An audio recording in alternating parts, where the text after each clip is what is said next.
Is your Xumo TV stuck on the loading screen? This is a common issue with several potential fixes. Let's start with the most effective solutions. First, try a simple restart by unplugging the TV from the power outlet, waiting 10 seconds, and plugging it back in. This power cycling can resolve temporary glitches. If power cycling doesn't work, check your internet connection.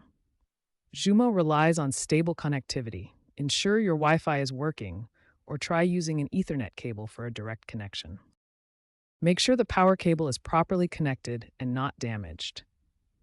Try a different power outlet or power cord if available. Finally, disconnect any external devices like HDMI cables or USB drives that might be interfering with the startup process. These devices can sometimes cause boot conflicts. These basic troubleshooting steps resolve most Xumo TV loading screen issues. Try them in order for the best results. When basic troubleshooting doesn't resolve your Xumo TV loading screen issue, we need to try more advanced solutions. These methods can fix deeper software problems. First, let's try clearing the app cache.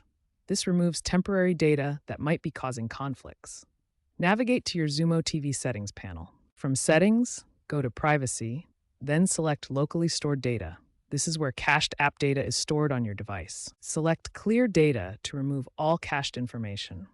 Important note, you'll need to sign back into all your streaming apps after doing this, so have your login credentials ready. If clearing the cache doesn't solve the problem, a factory reset is your last resort.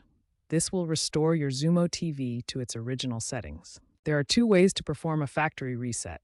Method 1, go to Settings, then System Management, then Resets and Updates, and select Factory Reset. You may need your parental control PIN for this method.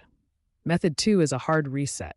Press and hold the power button on your TV for at least 30 seconds. Keep your Xumo TV updated with the latest software to prevent future issues. Regular updates fix bugs and improve performance. If your TV plays sound but shows no picture, this usually indicates a backlight hardware failure that requires professional repair. If none of these advanced solutions work, the problem is likely hardware-related. Contact Xumo support or a qualified technician for further assistance.